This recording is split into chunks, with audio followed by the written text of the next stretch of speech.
High viewers, ఈరోజు నేను అద్భుతం చూశాను. సోషల్ మీడియాలో నా ఫ్రెండ్ సర్కిల్లో నాస్తికులు ఉంటారు, నాన్ హిందువులు ఉంటారు, అసలు బీజేపీ అంటే ఒంటికాల మీద లేస్తూ ఉంటారు. వీళ్ళల్లో టాప్ మోస్ట్ జర్నలిస్టులు ఉన్నారు, ఇంటలెక్చువల్స్ ఉన్నారు. వారంతా ఈరోజు గణేష్ గోల్డ్ తాకట్టులో ఉన్న బంగారాన్ని విడిపించి కొనబడును. సంప్రదించండి 9966511144. చిలుకూరు బాలాజీ ప్రధాన అర్చకులు ఎవరైతే ఉన్నారో రంగరాజన్ గారు, ఆయన మీద జరిగినటువంటి దాడిని ఖండిస్తూ రంగరాజన్ గారు గతంలో చేసిన కొన్ని వ్యాఖ్యలు, ఆయన పనులు కొన్ని మాకు నచ్చకపోయినా ఈరోజు ఆయన మీద జరిగినటువంటి దాడిని ఖండించాల్సిన బాధ్యత మా మీద ఉంది అంటూ వాళ్ళు రెస్పాండ్ అయిన విధానం చూసిన నాకు ఆశ్చర్యం అనిపించింది. నెక్స్ట్ హిందువులు ఎవరైతే ఉన్నారో వాళ్ళైతే ఆ వీర రాఘవరెడ్డి అంటూ రామరాజ్యం పేరు చెప్పి వచ్చినోడు ఎవరైతే ఉన్నారో అతను కానీ నాకు చుట్టుపక్కల జనానండి కానీ అనుకోకుండా ఓ రోజు అని చెప్పేసి మన చార్మీది జగత్వతో సినిమా ఉంటుంది, అందులో బ్యాచ్ ఉంటారు. కొత్త లోకం ఎప్పుడు సృష్టిస్తున్నావు, నన్ను అక్కడికి ఎప్పుడు రమ్మంటావు, మమ్మల్ని ఎప్పుడు తీసుకెళ్తావు అని చెప్పేసి ఓ బ్యాచ్ ఉంటారు. గుర్తుందా మీకు ఆ సినిమా? గుర్తు లేకపోతే సినిమా ఒకసారి చూడండి, సింప్లీ సూపర్ ఉంటుంది. సమాజంలో మూఢనమ్మకాలు, సమాజంలో ఉన్నటువంటి జనాల యొక్క సైకలాజికల్గా వాళ్ళకు ఉండేటువంటి ఆ వీక్నెస్ ఎంత భయంకరంగా ఉంటుందో ఆ సినిమాలో చూపిస్తారు. ఎగ్జాక్ట్గా ఇప్పుడు రామరాజ్యం అంటూ ఒక పర్సన్ ఎవరైతే ఉన్నారు వీర రాఘవరెడ్డి అని, అతని సంబంధించి ఒక యూట్యూబ్ ఛానల్ ఉంది, 10,000 సబ్స్క్రైబర్స్ ఏమో ఉన్నారు. అతనితో పాటు వచ్చిన వాళ్ళు వచ్చేసి ఆ మొత్తం ఏదో మిలిటరీలాగా బ్లాక్ అండ్ బ్లాక్ బట్టలు వేసుకొని ఆ వచ్చిన జనాభా 20 మంది ఉంటే 4 ఆడవాళ్ళు ఉండి అండ్ పైన కాషాయకండ వాళ్ళు ధరించేసి అదేమంటే భగవద్గీతలో శ్లోకాలు చెప్తూ అదేమంటే వచ్చేసి రామరాజ్యం అంటూ మేము ఇక్ష్వాకు వంశ వారసులం, ఇప్పుడు మేము రామరాజ్యం స్థాపించబోతున్నాం, మీ చిలుకూరు దేవాలయం మాకు అప్పచెప్పాలంటూ అసలు ఏదేదో మాట్లాడుతూ ఏదేదో చేస్తూ వాళ్ళు చేసిన విధానం చూసి జిహాదీలు మొత్తం అల్లానే దేవుడు, ప్రపంచమంతా కూడా అల్లా రాజ్యం ఉండాలంటూ మానవ బొమ్మలాగా తయారైపోయి ఎవరిని పెడితే చంపేస్తూ వాళ్ళని చంపేసుకుంటూ ఉంటారే, వాళ్ళకి వీడికి పెద్ద తేడా లేదు. వీడు ఒక మ్లేచ్చుడు, జిన్నాని తాగటానికి ట్రై చేయకుండా ఉన్నటువంటి వాడు గాంధీని చంపడం అంటే ఎంత దుర్మార్గమో, అలా ఇక్కడ వీడు ఊరిలో ఉన్నటువంటి ఎంతమంది చేత మత మార్పిడి లాపించగలిగాడు, వీడు చుట్టూ ఉన్నటువంటి జనాలలో ఎంతమందికి అసలు హైందవ ధర్మం అంటే చెప్పగలిగాడు.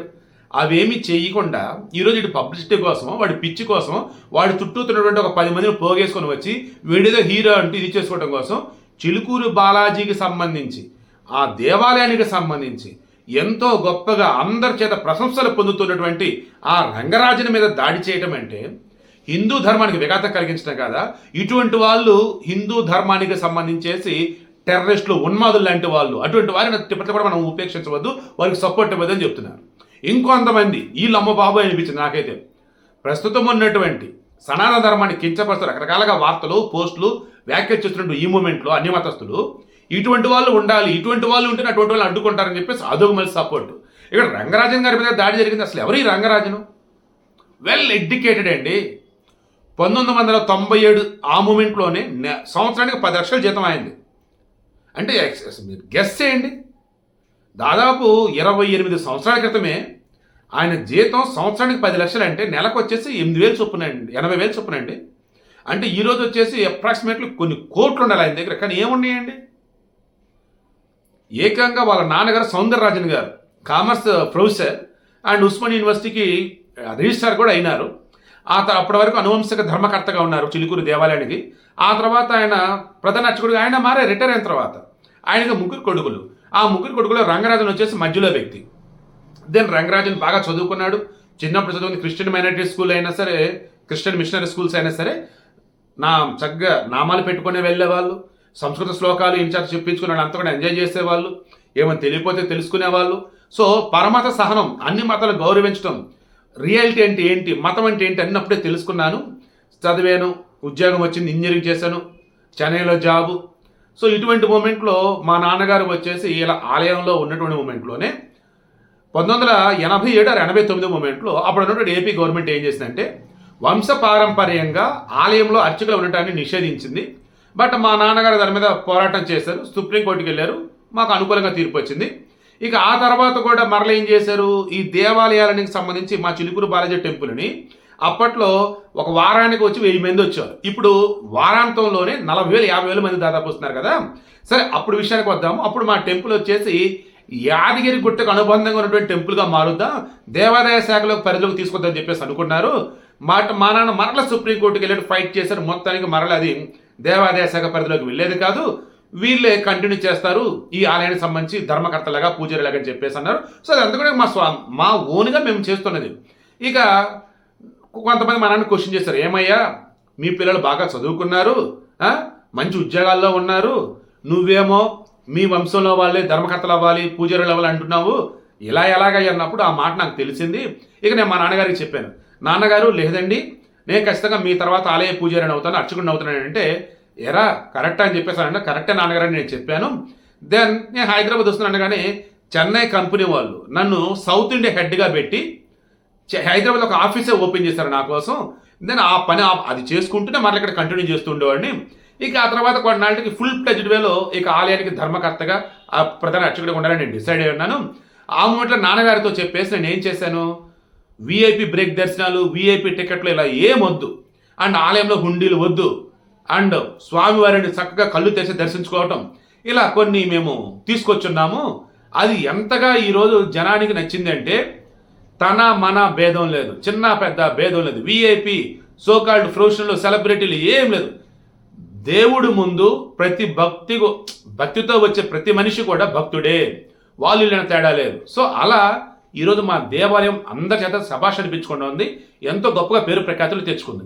ఇక నేను సనాతన ధర్మాన్ని గొప్పతనాన్ని చెబుతూ ఆలయానికి వచ్చే వారికి సంబంధించేసి మనం మనుషులతో ఎలా ఉండాలి, మానవత్వం అంటే ఏంటి, ఇవన్నీ చెప్తూ ఉన్నాను.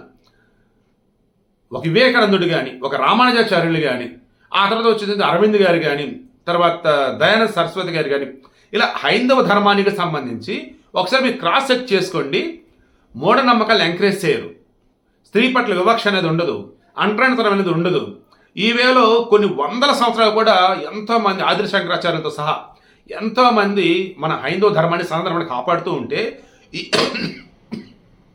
క్షమించాలి,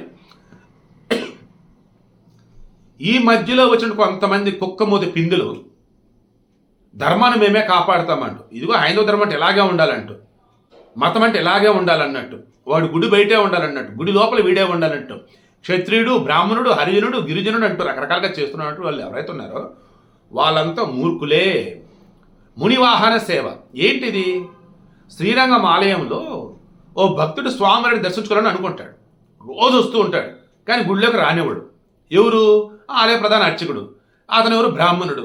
దర్శించడానికి వస్తుంది ఎవరు? ఒక దళితుడు. సో అసలు గుడి దరిదాపుగా రాకూడదా, నువ్వు ఏమిట్రా ఇటు వస్తున్నావు అంటూ ఓ రోజు రాయి పెట్టి ఇసిరాడు.